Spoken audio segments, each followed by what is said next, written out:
Muy buenas tardes. Vamos a asistir ahora al privilegio de contemplar 10 minutos. Es un fragmento de una película documental titulada Osario Norte, de José Manuel Serrano Cueto, que nos acompaña aquí a la izquierda, y que ha venido acompañado de Jorge Rivera, productor de la película, que antes de contemplar estos minutos, él nos va a leer un texto que ha preparado para también enriquecer nuestra propia experiencia de ver este fragmento, y después de ver los 10 minutos subiremos a la mesa y charlaremos alrededor de este documental que tiene una cita realmente fascinante. Así que, Jorge, tienes la palabra. Pues gracias a todas las personas que han venido hoy. Yo soy el productor de Ser Norte, porque primero trabajo sobre todo en las gracias y tenéis perdón, y es lo que vengo a hacer hoy. Yo voy a dar 3 minutos, muy cortito, pondremos 10 minutos de película y luego podéis acabar con el póster. Y tengo el papel porque soy muy malo así improvisando, entonces es importante que bueno, primero, por supuesto, la película de nada, por permitirnos venir y presentaros algo que no está acabado. Es un work in progress, un trabajo en progreso. Y estamos, bueno, todavía nos queda un poquito de grabar, muy poquito, y sobre todo nos queda toda la producción, ¿no? De todo el color, toda la música, que la música que vais a escuchar aquí no es la música que se van a ver. Tenemos el Fred Royan, que hemos estado llevando todavía. Llegará. Isabel Royan nos hará una música fantástica, seguro que va a subir muchísimo a la película. Toda la parte de gráficos, hay muchísimas animaciones, hay muchas cosas que vais a ver. Vais a ver la historia que contamos en Osario Norte y va a ser un poco una idea de decir cosas que son un poco puros, como no digo, ¿no? Son como antes, ¿no? de la vida de este actor y de muchos de nosotros.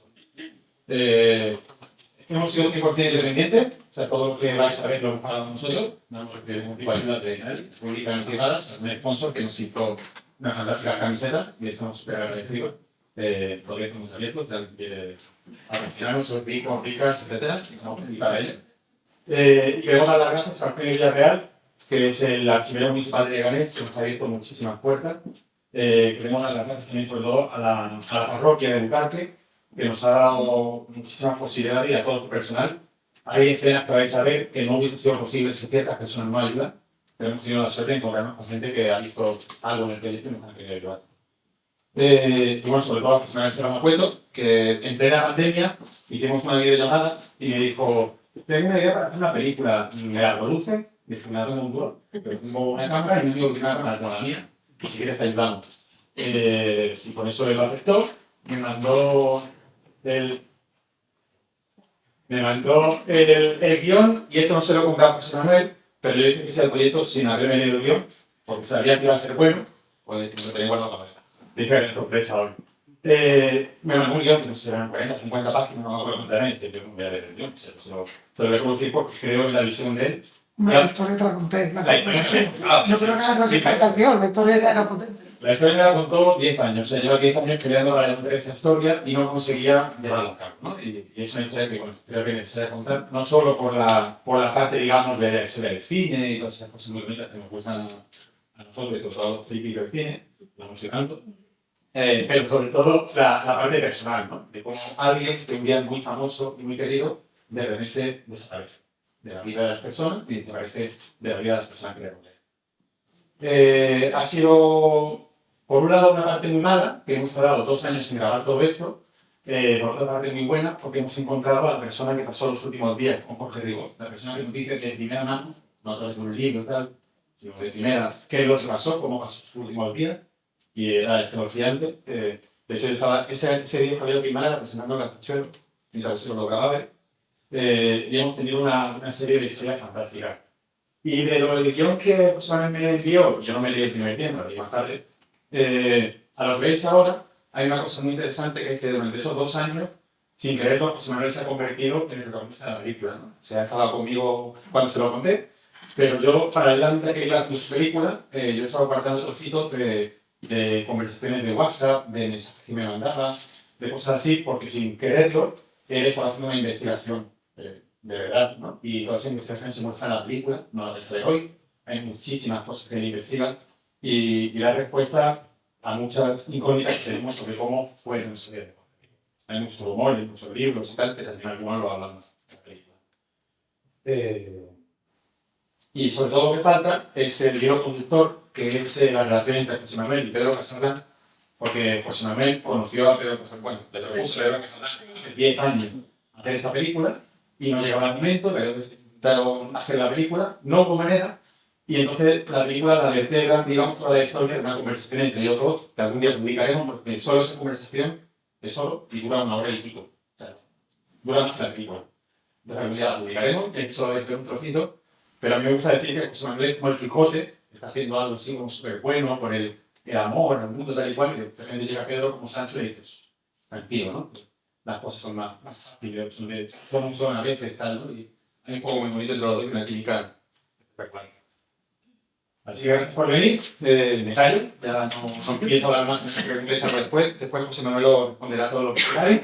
Te digo, por favor, que apague el móvil, que son 10 minutos, entonces ponlo apagadito, para no molestar a ninguno, no me queréis ver enfadado.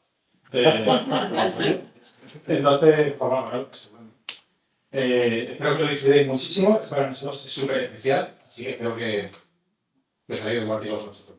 Muchas gracias. Gracias.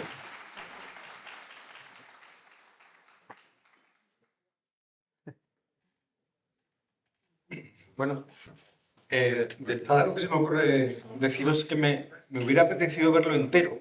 O sea, de repente. A mí también. Porque es muy sugerente y muy interesante todo lo que hemos visto, todo lo que ha contado Jorge. Pero si te parece, José Manuel, cuéntanos un poco el origen de este proyecto, que realmente es muy coherente con muchas de las cosas que tú has hecho y que has escrito a lo largo de esta vida. Tú eres un gran cinéfilo, especialmente, diría yo, interesado en el mundo de los actores, especialmente interesado en el mundo de los actores de reparto, Sí. de los que transitan carreteras secundarias, de alguna manera, y era muy natural que cuando te enteraste de la vida, de las peripecias, de los últimos tiempos de Jorge Rigó, fuera un personaje para ti muy atractivo y digno de investigar. Pues cuéntanos, si quieres, el origen del flechazo que sientes tú con esta historia. Bueno, yo de todo soy un actor frustradísimo, porque yo lo que quería haber sido de pequeño era actor, pero como tengo esta voz tan particular, al final me decanté. Pepis Ver tenía una... Sí, y Paco Alcora, que me lo decía mucho Paco, me decía, mira la voz que tengo yo. Pero bueno, al final me decanté por la dirección, pero siempre me quedó ese amor por el mundo de la interpretación. Mi primer cortometraje fue un corto protagonizado por Aldo Sambrel, que menciono aquí, ¿sabes, no? Aldo era un actor al que yo sabía de él, aquí en mi casa en Cádiz de pequeñito, cuando yo veía las películas y los westerns rodados en Europa, en España sobre todo, pues salía un tipo con una cara muy rara, timado, que yo no sabía que era español, no sabía ni cómo se llamaba, pero me llamaba mucho la atención. Y al poco tiempo, a los años, llegó a mis manos, cuando uno, en esa época en la que te escribías cartas, ¿no? Con gente que en las revistas de cine ponía, yo soy un cinéfilo y quiero contactar con otros cinéfilos y tal. Bueno, pues yo me escribía con una chica de Galicia y esta un día me manda una fotocopia de la guía del cine, que no sé si sigue saliendo la guía del cine, pero esa guía en la que estaban las direcciones, sobre todo de los representantes, pero a veces de los propios artistas. La cineguía, sí, sí. La guía del cine no, la cineguía, exactamente, no, la guía del cine es lo de Carlos Aguirre, exactamente, la cineguía. Y en la cineguía veo, bueno, me había llegado un libro a mis manos de Carlos Aguirre, precisamente, Las estrellas de nuestro cine, sí, en el que descubro que ese actor era español y que se llamaba Alfredo Sánchez Brel y que era de Madrid, aunque filmara como Aldo Sambrel. Total, que en esa me llega esta guía y está su dirección en Madrid. Todo esto te estoy hablando, yo me vine a Málaga con 19 años, pero hace ya muchos años, antes de venir. Y le escribo, y él me dijo que empezamos a escribir. Y cuando me fui a vivir a Madrid, pues contacté con él y tuvimos mucha amistad. Y entonces él un día, en la oficina de Gran Vía, donde él tenía su productora encima de la casa de libros, me cuenta la historia de Jorge Rigó.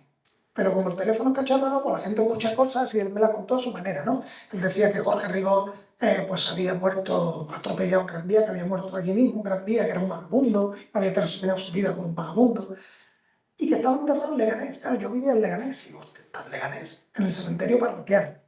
Así que un día, como friki, me voy con mi ramo de flores a buscar la tumba de Jorge Rigaud para dejarle unas flores, pero no la encontré. Me fui al archivo parroquial y en el archivo parroquial me sacaron un documento en el que se decía que efectivamente había estado enterrado allí, decían el número de la tumba, todo, pero que a los 10 años, como nadie se hizo cargo de su cuerpo, lo sacaron y los restos lo tiraron a la fosa común. Y aquello me dejó, Claro. me impactó muchísimo. Lo mismo que le pasó a Florian Rey, exactamente igual. Exactamente, de hecho mencionamos a Florian Rey en el documental. Y claro, digo, hostia, pero no puede ser, tío, este hombre está aquí, nadie lo sabe, Leganés. No hay ninguna placa, no hay nada que diga que este hombre murió en Leganés y los restos están aquí. Y a partir de ahí empiezo a investigar. Un día se lo comentó Pedro Casablan y Pedro se quedó impactado también con la historia y dije, pues tenemos que dedicarle el documental. Pero hasta 8 años después o así, pues nos apareció Jorge, que se vino como un ángel, no San Valentín, pero otro tipo de ángel, se vino de Dinamarca y se embarcó en llevar a cabo la película. Pero hay que recordar que Jorge Rigaud fue un actor argentino que acabó en España, viviendo en España, que hizo muchísimas películas en España, pero también en otros países europeos, y cuya popularidad fugaz se debió sobre todo, y por eso se titula así la película, su personaje de San Valentín en el Día de los Enamorados y vuelve San Valentín de Fernando Palacios. Exactamente. Con esas películas con las que se alcanza una popularidad tremenda, ¿no? Pero investigando un poco más la filmografía y la vida de Jorge Rigaud, te das cuenta de que es muchísimo más interesante lo que hizo fuera de España, ¿no? Por ejemplo, él empezó en el cine en Francia y hacía protagonistas para películas de Max Ophüls, de René Clair, de Robert Siodmak. Luego en Argentina tuvo una carrera también de protagonista con los mejores directores y con partener como Libertad Lamarque, y se hizo una gran estrella en Argentina, además con papeles muy diferentes a aquel de San Valentín que lo encasilló un poco en el caballero, en el bueno, ¿no? Los papeles que hacía afuera eran pérfidos, eran malos, y o sea que tiene una trayectoria, incluso en España antes de San Valentín, aquellas películas que son Julio Col, aquellos policíacos, pues muy interesantes, ¿no? Pero claro, lo de San Valentín es que yo creo que todo el mundo lo reconoce como San Valentín. A lo mejor por el nombre, cuando citas el nombre nadie sabe quién es, pero en el momento en que le dices el San Valentín del Día de los Enamorados, todo el mundo, sí, el señor ese del pelo blanco así, que iba con su sombrero, que escogía el ascensor y se iba para arriba, la gente sí lo ubica ahí, ¿no? Y es muy interesante lo que ha hecho en el cine. Bueno, estuvo con Kirk Douglas y Burt Lancaster también en una película en Hollywood, pero sobre todo la vida que desde ese momento, por ejemplo, que se cuenta aquí en el teaser del caso de las tres bombas de Luis Buñuel, que luego en la película se ve más extenso, es un momento así, es un claro oscuro que hay ahí, que no queda muy claro si es real o no. Lo de que el terrorista... Sí. Y de flaqueza tuya, ¿no? Y un momento de flaqueza tuya en medio de la investigación. La investigación, porque claro, ten en cuenta que yo, como tú has dicho, me interesa mucho este tema y lo vivo mucho. Entonces, cuando yo encuentro ese dato, digo, hostia, estamos haciendo una película, un tipo de... Pero claro, hay muchas dudas ahí al respecto, ¿no? De si realmente fue él, y yo creo que saco la conclusión de que no, porque serán muchos datos en el libro de Buñuel y en el libro de Romain Gobert, donde se habla de este capítulo de las tres bombas, en el que hay muchas incoherencias, ¿no? Pero bueno, es interesante. Por otro lado, luego dije, bueno, pues es interesante, ¿no? Porque que una persona que todo el mundo dice que era buenísimo, que era un caballero, todos los compañeros hablan maravillas de él, que de repente tiene ese lado oscuro, ¿no? En su pasado. Pues también le da más, no sé, más poliédrico al personaje, ¿no? De alguna manera. Y los vecinos también. La gente que le conoció, los vecinos, tuvimos la suerte de poder conocer vecinos de la época, estar en su casa, y todo el mundo lo pinta como un señor amable, que jugaba con los niños, ¿no? Bueno, Hitler también lo hacía, ¿no? Claro, también. Los que se venían a España y tal, me imagino que jugaré con los niños de Plague, ¿no? Claro. Pero bueno, Pero fue un momento interesante, sí, ¿no? un momento interesante, un momento Sí. de flaqueza en el que yo dije, hostia, aquí no estoy haciendo películas. Bueno, pero eso no, Pero claro, no restaría interés al personaje, sino por todo lo contrario. Entonces, claro, llegó un momento en el que dije, no, si esto me hace esa aportar mi interés, ¿no? Porque al final todo tenemos nuestra luz y nuestra sombra. Pero bueno, que aún así yo pienso que no fue. Pero se explica, Se explica mejor en la película ya. Sí. Claro que también es muy interesante y muy atractivo el personaje porque el mundo de la interpretación, como bien sabes y bien has estudiado y bien has explicado, es un mundo maravilloso, pero también tiene un punto de crueldad y de olvido tremendos, ¿no? Y también Jorge Ribó representa todo eso, representa la fama, representa el cariño, la devoción del público, pero también representa el olvido, representa la crueldad de una profesión y representa una muerte que pasa inadvertida y que luego acaban sus restos en una fosa común. O sea que es como muy redonda la historia de Jorge Ribó y tiene un carácter simbólico muy alto. Yo creo que es el paradigma, ¿no? De este tipo de actores que yo puedo otro tiempo, el documental que hice también dedicado a los actores más o menos obligados, pues hablamos de eso, ¿no? De la validez del éxito, de la fragilidad de la memoria, ¿no? Pero yo creo que el caso de Jorge Ribó es ya el extremo, porque Jorge se queda viendo. Eso le hace, él no tenía hijos, entonces eso le hace llevar toda la vida con su mujer. Le hunde la tristeza, ¿no? A los pocos años, que bueno, hay una historia también, no sé si se puede contar, la de la viuda, no. Eso Bueno, ya, de aquí a un año no se van a acordar cuántas eran. bueno, pero que también es brutal, porque claro, otro de los momentos en los que yo en la investigación les mando un audio que creo que está incluido en Está incluido en el... Sí. el montaje, en el que yo de repente un día digo, hostia, vamos a ver, muere la mujer en el año 77, no me acuerdo exactamente, 76, 77. Y Jorge Ribó, o en el 78, bueno, no me había mucho eso, a finales de los 70. Y Jorge Ribó muere en el 84. A Jorge y digo, bueno, ¿y por qué? Jorge Ribó le entierran en el cementerio parroquial y no le entierran como mujer. Ahí digo, pues, entonces, digo, bueno, la mujer era francesa. Entonces, investigo hasta dar con el nombre y apellido de la mujer. Y me pongo a llamar a los cementerios de Madrid. Bueno, tuve la suerte que, claro, primero que llamo a la mujer. Y les digo, oye, mira, yo os doy un dato de nombre, apellido y la fecha de fallecimiento de una persona que decís si está enterrada. Y me dice, sí. Se lo digo, y dice, sí, aquí se sepultó. Y digo, ¿tú me podéis decir dónde está la tumba? Me dice, no está en una tumba, está en una fosa común. Digo, sí, está en una fosa común. Digo, bueno, podéis ver por lo menos un cuadro, porque a Jorge le tenemos situado en el Osario Norte. Hay dos osarios, dos fosas en el cementerio parroquial de Leganés, y él está en el Osario Norte, según dice el documento. Y me dice, no te podemos decir porque puede estar en cualquier sitio del cementerio. Se los restos en esa época se tiraron y no sabemos dónde está. Y digo, o sea, este hombre se queda viudo. Muere en el 84, bueno, prácticamente olvidado por la profesión, prácticamente haciendo papeles ya que rayaban en la figuración. De hecho, en alguna de las películas eran tan cortos los papeles que no aparecen. Luego está en el reparto, pero no aparece, porque han cortado.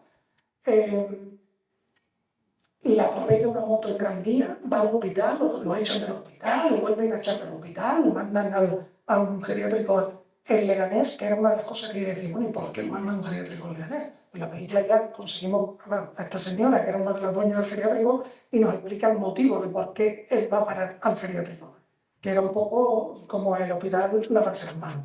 Es decir, no sabemos qué hacer con él, pues un geriátrico que es de la provincia, el único que había en esa época era ese de Leganés, lo mandamos allí y que estos se encarguen de este hombre, ¿no? Llega allí y lo entierran en un entierro en el que hay 8 personas, 6, 7 personas, no hay más. La misa que se le hace en el cementerio, no hay nadie. El cura le hace la misa al ataúd.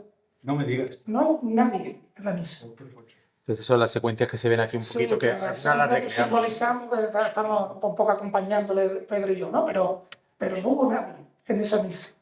Y luego 8 personas.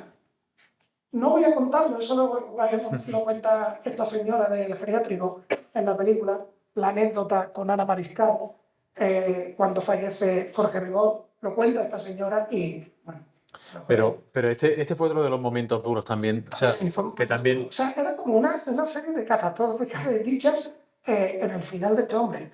Pero no solo en el final, sino que 10 años después lo tiran a la fosa común. No, alejado de donde están los restos de su mujer. Yo no soy creyente, vamos a ver, entonces es más que nada una cosa simbólica, ¿no? Es decir, que pena, ¿no? Que estén los restos ahí, que no sabemos dónde están en el cementerio de Almudena, de la mujer que lleva toda la vida con él. Y él, sus restos ahí en un cementerio. Lo voy a decir porque, bueno, en la película no se dice, pero bueno, Pedro y yo pudimos ver el Osario. Digo que, no sé de algún medio algo que no publique esto, porque si no ponemos un compromiso del cementerio. Del cementerio nos abrió la losa para que vieras cómo es. Y nos quedamos Pedro y yo. Una de esas bolsas que hay ahí, que no eran bolsas de basura, pero bolsas de basura. Una vez será Jorge Reyes. Tremendo. Tremendo. O sea, es que puede ser. ¿Cómo puede ser que acabemos así? Pues una persona tan querida, que el público le quería mucho, en la profesión parece ser que también. Sí, hay fotos de todos los festivales también, ¿no? Hay muchas fotos de fiestas, de premios. Iba a hacer mucha publicidad también, o sea, o sea, era muy conocido, muy querido. Y acaba ahí, en una bolsa, en una fosa común, separado no sé cuántos kilómetros de los restos de su mujer, que ni sabemos dónde están. Que esa secuencia es preciosa, ¿no? Porque, bueno, cogemos el audio tal cual José nos lo manda un día al equipo, tenemos un grupo de WhatsApp para que nos contase cosas que iba averiguando, y el audio, bueno, a mí se me ponen los pelos de punta, pero es que poner los pelos de punta escucharlo, y lo hemos hecho con una dramatización también así muy bonita con Marta González de Vega, que hace una aparición especial en la película, y lo quería haber enseñado hoy, pero es que si no hubiese durado media hora o una hora, como la presentación, pero ha sido... Siendo de la mujer de... Sí. de Pero todas las desdichas por lo menos han tenido partes buenas después de poder mostrarlo de una forma que, bueno, que queremos que el público lo va a ver y lo va a disfrutar y lo va a sentir, ¿no? Intentando también mostrarlo sin amarillismo, ¿no? Porque esto podríamos haber currado y grabar la fosa y tal. Sí. De hecho, o sea, grabada está como el que dice, pero no va a salir. Sí. O sea, está grabado porque estábamos allí con las cámaras, pero no va a salir. ¿Y cuál fue el punto de inflexión de su carrera donde empezó el declive, digamos? Yo creo que fue, bueno, a partir de los años 70, en el que hay una cosa que le pasaba también a los actores de contratiempo. Los actores de contratiempo, con el tiempo del documental que hice hace unos años, son actores también, sobre todo actores de reparto de las películas de género. Entonces, cuando pasa el boom de las películas de género, esta gente cae un poco en el olvido, ¿no? El cine español lo llama muy de vez en cuando. No tiene nada cómodo en el nuevo cine español que se hace. Jorge Lugo, después de San Valentín, se adscribió a todas estas películas de género. Los Peplum, los Western y tal. Y una vez que pasa eso, ese mundo le pasa esto, porque ya no me llaman tanto. Pero luego hay una cosa a nivel personal, que es lo que hablábamos del fallecimiento de su mujer. Cuando fallece su mujer, él entra en una depresión y nos contaban las vecinas, ¿no? que para él fue muy fuerte el perder a su mujer, que vivió todavía con ella, no tenía ni hijos, no tenía nadie más, y él se quedó solo. Entonces, nos decían que se daba largas caminatas, ¿no? Salía mucho a caminar y me imagino pues, que darle vueltas a la cabeza, y eso le hizo irse, se acabó. Este año en el Festival de Málaga, el presidente del jurado del Juan Gutiérrez Zalabón. Y he visto que Jorge Rego tuvo alguna participación en Maravillas, que no sé si fue la última o penúltima película que rodó. Pues yo creo que fue la última. Y si no fue la última, fue la primera. Ahora eso es mi memoria muy débil. Pero si no fue la última, como tú dices, fue la penúltima. Sí, aparece ahí un poco de manera testimonial, pero sí está en Maravillas. Hay muy poca gente. Con Manuel intentamos contactar, al final no sé qué pasó, que no pudimos grabarle, pero queda muy poca gente viva, por desgracia. Que lo trataron. Que lo tratara y que pueda hablarnos de Muy bien, pues ahora es el momento de las preguntas. Si alguien se anima, que levante la mano. Ruth Gabriel. Un aplauso para Ruth Gabriel.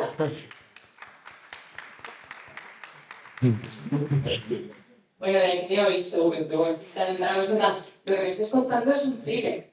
básicamente está enfocado en el documental. Sí, de hecho al final cuando termina que ves ahí ese corcho enorme con las notas y las cuerdas y tal, porque tiene que ver un poco con eso.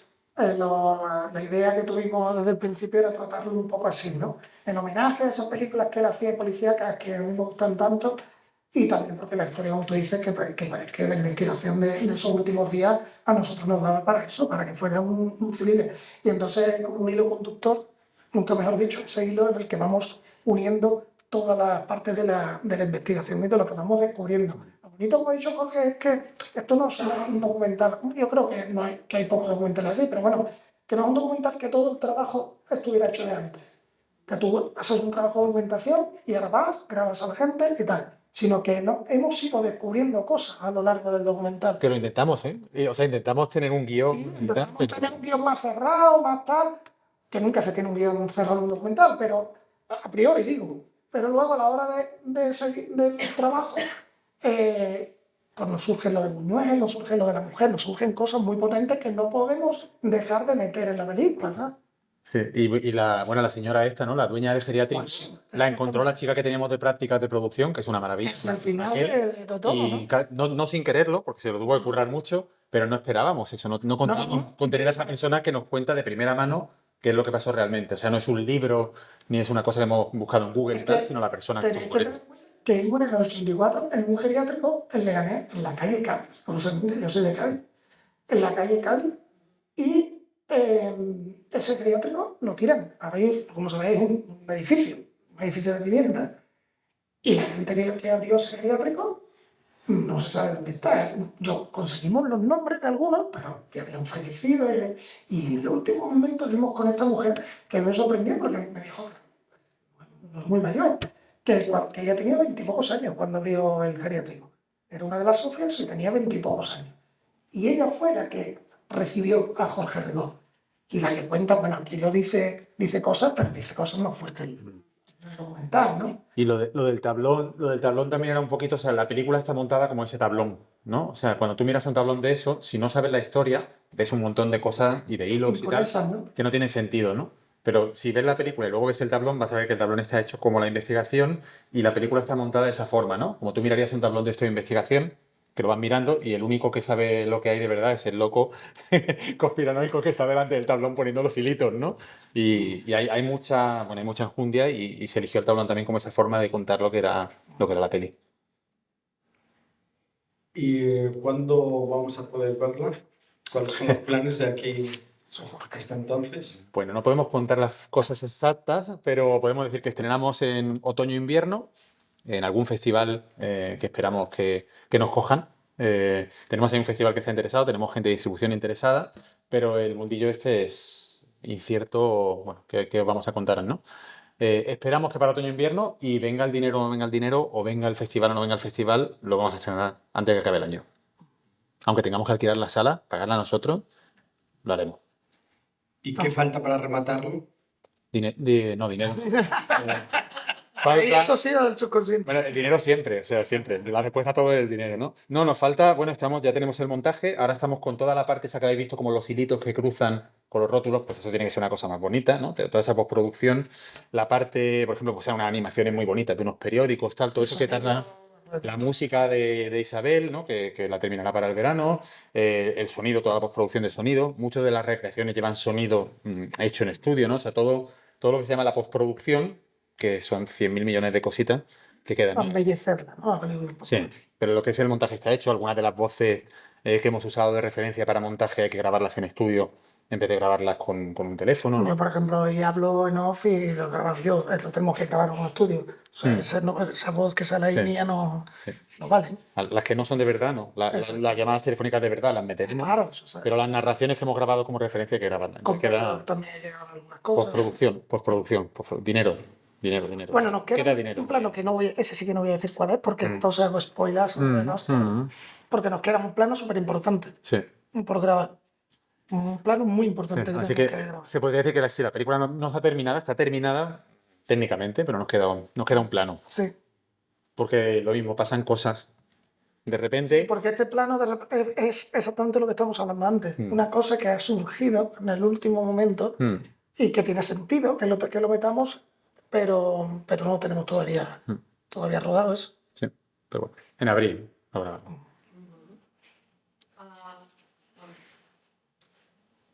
Sí. Que os llevó a decidir que, no sé cuál fue la chispa que hizo que decidiesen que era muerte o matar o que valía para investigar.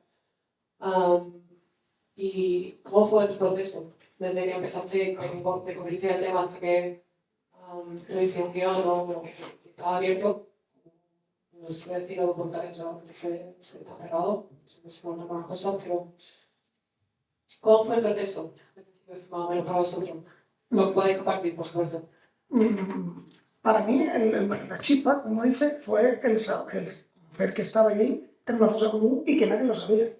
Que nadie sabía, vamos, yo he hablado con mucha gente de la profesión, la gente incluso que sabe en el documental, de hecho en algún momento se dice en la película, nadie sabía cómo había muerto Jorge Ribó y que Jorge Ribó estaba en una fosa común.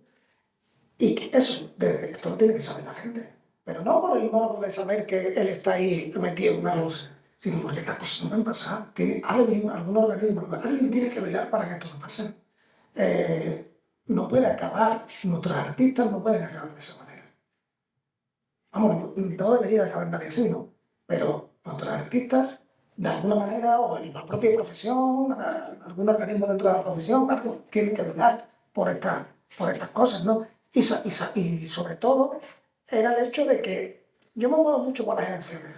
A mí me emocionó mucho la historia. Yo decía, bueno, yo lo quiero hacer. Yo no sé si esto al final la gente se va a tener... O la gente va a tener público o no va a tener público. No nos vamos a hacer ricos. No, claro, es una historia, pero yo la quiero hacer. Yo quiero contar esto de alguna manera, ¿no? Y que la gente lo sepa. Y yo luché mucho, y he luchado mucho, porque le haga un reconocimiento a mi figura de Jorge Ribó, porque bueno, falleció allí y su resto, lo que haya del pobre, pues está allí, ¿no? Y eso fue lo que me hizo moverme a intentar hacer esta película que al final hemos conseguido hacer. Ahí están los molinos de viento, ¿no? Sí. Porque veis como un Quijote, ¿eh? Que quiere que la gente nos acordemos de los que no están, ¿no? Es lo que decía. Hablamos mucho en el documental sobre el tema de la memoria, ¿no? Sí. O la desmemoria también, ¿no? Y eso ha sido, creo yo, lo que ha unido a casi toda la gente a participar en el documental. Yo me he criado viendo mucho cine de barrio. Con cine de barrio me refiero a cine de barrio de televisión. Las películas españolas con mi madre. Mi madre le encantaba las películas españolas y yo me ponía con ella y veía mucho. Entonces yo todas estas películas yo las había visto. Y de alguna manera también es como, no sé, yo le debía algo a toda esta gente que desde pequeño a mí me fascinaba todo este mundo y tal. Pues es como, yo el día cuando conocí a Aldo sobre él, tío, yo era así como, no sé, como el Quijote, lo que dice, ¿no? Tío, pues yo quiero que la gente vuelva a conocerte, ¿qué tal? Y le escribí un libro, le iba a hacer un documental que al final fue un cortometraje. Porque, joder, ¿cómo que la gente no te conoce? Pero tío, si tú has hecho los westerns de Leones, si has hecho yo qué sé cuántas películas, si has trabajado con Kirk Douglas, has trabajado con... Digo, joder, ¿cómo que la gente no...? Entonces, pues yo me muevo un poco así, no sé si eso es bueno o malo, pero me muevo un poco así. Por impulso, un poco por impulso. No, pero me parece muy hermoso, ¿no? Que parte de tu trabajo se vuelque en agradecer a la gente que te ha hecho feliz hasta qué punto lo ha conseguido. Me parece muy bonito. Bueno, vosotros me imagino que conocíais quién es Jorge Ribó, ¿no? El día de los enamorados, la película la habréis visto mucho, ¿no? Me imagino. Pues además la ponen todos los años en San Valentín. ¿Sí o no? Ahí, son jóvenes. No tan joven. Hay un momento que creo que tampoco está aquí en este corte, en el que hablamos con gente de la calle. Gente de la calle a la que le preguntamos, gente de Leganés, a la que le preguntamos si recuerdan a Jorge Ribó, si la película y si sabían que estaba en Leganés. Ninguno sabía que estaba en Leganés, que había fallecido ahí. Cuando le decíamos lo de Jorge Ribó, mucha gente pues no sabía por el nombre. En cuanto se le decía lo que he dicho antes, pues es el San Valentín, la gente ya te tareaba incluso la música de la película, que es muy significativa, ¿no? Sí. Y por cierto, habéis averiguado, porque habéis contado que lo fueron a despedir 8 personas. ¿Sabéis qué perfil tenían esas personas? Sí, sabemos Con nombre y apellido. con apellido. Sí, Sí, no me digas. sí, ¿Y eso? porque aquí sale un historiador de Leganés que estuvo en Era cronista, sí. de Antena 3, creo que era en su momento, y estuvo él allí. Y entonces, Le dijeron, vete allí que se ha muerto un actor famoso, vete allí a ver quién va al entierro. claro, Lo cuenta así. y bueno, sabemos también, no lo sabemos solo por él, sabemos también por parte del geriátrico, que es lo que antes da un poco a entender el tema de Ana Mariscal, que eso no lo voy a contar, eso lo veréis en la película. Porque fue Ana Mariscal, fue Alfredo Mayo. Estuvieron allí en en el cementerio, sí. Eran 2 de los 8. Sí. Y sí, porque Ana Mariscal tenía mucho amistad con él, porque Ana Mariscal es la persona que se lo trae a España. Ana Mariscal hace una película en Argentina, lo conoce y le dice, tío, tú tienes que venir a España a hacer películas. Y entonces se viene a hacer una película con ella. Y ya se queda en España. Y a raíz de ahí, pues bueno, ya termina su trayectoria, hace alguna incursión fuera, pero prácticamente ya todo lo hace en España a raíz de ahí. Y tiene muy buena relación con Ana Mariscal. Y luego estaba pues, un periodista de aquí de Leganés, bueno, ahora no te digo memoria. Muy poca gente. Alfredo Mayo y Ana Mariscal eran unas grandes estrellas. Claro, hombre, ya también en esa época estaban un poco... Sí, pero recaídas, sí. Pero muchos eran los propios operarios del cementerio, de la funeraria. Cura... Que tenían que estar allí, ¿no? Periodista, vamos, el historiador nos dijo con nombre y apellido todos los que estaban. Que eso fue otra de las cosas maravillosas, ¿no? De verdad que no podemos parar de dar las gracias porque los 4 operarios que veis ahí del cementerio son de verdad. Operarios de verdad. Y era su día libre. Y el día antes vieron que estábamos haciendo unas pruebas donde el plan original era Alfredo, el cámara, se tiraba al suelo y todos miraban para abajo, ¿no? Así en plan bajo presupuesto. Total. Y de repente nos dicen, oye, ¿no queréis grabar dentro de una tumba y con un ataúd y tal? Y dijimos, sí, pero es que... Y nos trajeron el ataúd, nos trajeron la tumba, prepararon la capilla, o sea, fue increíble, ¿no? Y por eso... Tengo que decir que el equipo Soco, el director de fotos, dijo, yo bajo la tumba. Sí. Y se bajó de abajo para grabar el ataúd cayéndole encima. Sí, no, ha sido, bueno, ha habido cosas muy Ha buenas. sido como tener ahí el ángel, ¿no? De San Valentín. Sí. Rondando por ahí. Sí. No, hay cosas como muy mágicas, la verdad, en el rodaje, porque casi todo lo que hemos querido hacer lo hemos hecho, como por ejemplo ir a su casa, estar en la casa en la que vivió hasta el último día, que ya viven otra gente, claro, la casa, la sobrina de él, tenía una sobrina que es la sobrina estaba en el cementerio también. Lo que pasa es que a los 10 años, cuando no consiguen localizarlo, lo mismo murió porque ya era mayor, en el año 84, y por eso los restos se tiran. La vivía en París, la sobrina. Y la sobrina vende la casa. Se la vende a los que viven, un matrimonio. Y entonces ese matrimonio pues, nos permite entrar a la casa, que es la casa de Rigó, ¿no? Y muchos de los vecinos que viven, la gente mayor, fueron los vecinos de los que lo conocieron muy bien a los dos, al matrimonio. Que los vecinos son muy importantes también en la historia, pero también lo veréis en el documental. Sí. Pero los vecinos son, vamos, parte de súper importante. Y hay una figura importante que yo creo que tenemos que darle importancia, que es la del portero del edificio. Es muy importante el portero del edificio en los últimos días de Rigó. Sí. Hola. Hola. Sí. Bueno, a ver si soy capaz de articularlo porque la pensar tu frase ya no sé.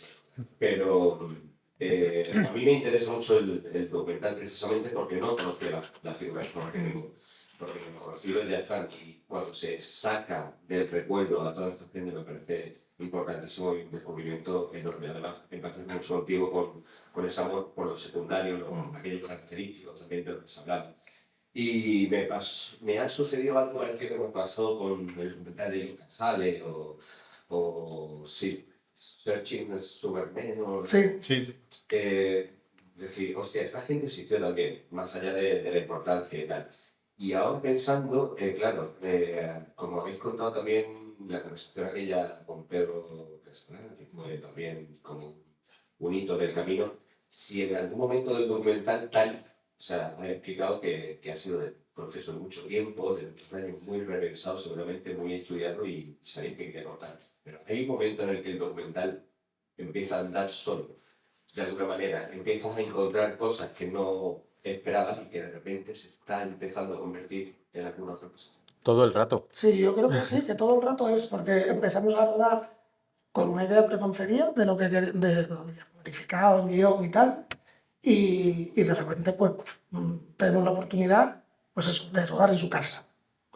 Joder, vamos y lo podemos hacer. Investigando todo el rato para intentar conseguir a la persona que estuvo con él. Lo damos por perdido, no era imposible, no había manera. Al final lo conseguimos. Y entrevistas que teníamos también apalabradas que se cayeron, ¿no? Que Luego, eran claro, importantes. luego está la otra parte, lo que conseguimos y lo que no hemos conseguido. Porque a mí me hubiera interesado que estuviera en la película una serie de gente que por X motivos, unos por una cosa, por otra, pues no han podido estar, ¿no? Pero bueno, yo creo que ha sido un descubrimiento, hasta esto que te digo del plano que nos queda por rodar, que ha sido una cosa de hace nada, de hace nada. Y hemos dicho, lo tenemos que hacer, lo tenemos que meter.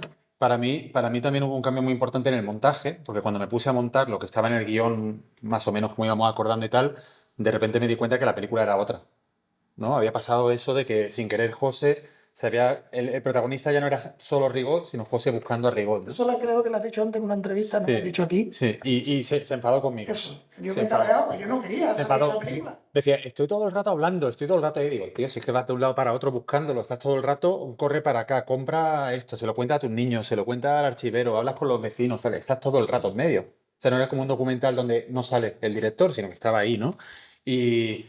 Y por suerte yo me arriesgué, me callé, hice mi trabajo de montaje solo, pretendiendo engañar al director. Y una vez que tuve todo el documental montado, se lo puse y dije, velo y a ver qué pasa, ¿no? Y por suerte le gustó. Pero es que son cosas precisamente que pasaron por eso, ¿no? Por todos esos encuentros Hay y que esos decir mensajes. que Jorge y yo nos conocemos, pues yo no sé cuántos años. Desde el siglo pasado, Desde el siglo pasado. desde el 96. Desde el año 96. Y hemos tenido siempre, nos conocimos aquí en Málaga, en la escuela de arte dramático. Estudiamos dirección los dos. Y tuvimos desde el principio muchísimo feeling. Entonces él me conoce muy bien. Él me conoce muy bien y sabe engañarme también, ¿sabes? Entonces, claro, yo quería salir lo mínimo. Yo iba a salir, pero yo quería salir lo mínimo. Yo no quería convertirme. Lo que pasa es que es verdad que luego te das cuenta de que dices, coño, es que estamos contando también la historia de un colgado, entre comillas, ¿no? Un flipado por lo que estamos hablando todo el rato, ¿no? Por estos actores. Y de alguna manera estamos contando también la historia de eso, ¿no? De una persona apasionada por el cine, que es lo que un poco yo quiero transmitir, ¿no? De esa pasión por el cine, que al final la hago encontrar tiempo y por los actores, ¿no? Y las personas, ¿no? O sea, a mí, en otras de las entrevistas que hacíamos hoy nos preguntaban, ¿no? ¿Y eso a quién le va a interesar? Digo, a la gente friki del cine, fijo, o sea, la gente que se ha visto las películas, pero la gente joven que no conozca estas películas, que no conozca a los actores, etcétera, hay una historia humana detrás, ¿no? Porque todo el mundo tiene ese miedo, Sí. creo yo, de alguna forma, ¿no? A desaparecer de la vida de la gente, bueno, a morir y que no te recuerden, o a que sientas que ha muerto sin hacer nada, ¿no? Entonces ahí hay una parte, digamos, humana, y esa es la parte que aporta José Manuel, porque ya os digo, cuando escuchéis alguno de los audios, se ponen los pelos de punta, porque son sensaciones de verdad. O sea, no es un académico que se sienta y dice, no, sí, se murió y se cayó, tal, y está en un nicho. O sea, te lo dice casi a punto de llorar, y eso es muy poderoso, ¿no? Y eso es lo que hace que los espectadores, aunque no conozcan al personaje, puedan conectar con la historia. No, y a cualquiera de las decenas de miles de personas que se dedican al mundo de la interpretación es un público, Claro. vamos, clarísimo, por ejemplo. Joder, yo me acuerdo mucho de Lola Marcelli cuando vino de Contra el Tiempo, mi otra película, en la sala de Berlanga, hace ya 10 años hace ahora. Y al salir me dice, y yo creo que está peor, en ese sentido, peor de emotiva. Y salí y me dice, es que he visto la posibilidad de llegar así, ¿no? A lo tremendo que es el olvido, ¿no? El abismo que es ese del olvido, ¿no? De que nadie te llame, que nadie. Y, joder, estoy salvo acongojada. Yo creo que esta es más. Esta es muy dura y de hecho, bueno, muchas de las conversaciones con Pedro también tienen esos finales, ¿no? De qué es la fama, ¿no? De qué pasa si desapareces, qué pasa si tal, ¿no? Y hay unas conversaciones que son Hay una anécdota brutales. de cuando uno de los montajes últimos que veo, que me dice la chica de Jorge, me dice, prepárate pañuelos para ver el final. Y le digo, a ver si lo he escrito yo, si lo he rodado yo, cuál es el final. ¡Guau! Y cuando entró, que ha llorado, ¿verdad? Mira, unas lagrimones de la hostia, ¿no? Digo, hostia, es que es súper... Es que es lo que pretendíamos cuando hablamos al principio. Digo, esto tiene que ser muy emotivo, tío. Te quiero que sobrecoja. Quiero que sobrecoja. Digo, tiene que salir la gente diciendo, hostia, esto no puede ser, coño. Y joder, yo que sabía, lo había rodado yo, que lo había dado. Y digo, unos lagrimones de la hostia, ¿no? Sí. Muy bien, pues ha sido una conversación muy interesante la que hemos mantenido con vosotros. Muchísima suerte, José Manuel, Jorge, porque creo que este documental tiene un aspecto magnífico y es una contribución maravillosa a evitar lo que estamos hablando, el olvido de gente que merece que persista nuestra memoria. Muchas gracias. Muchas gracias.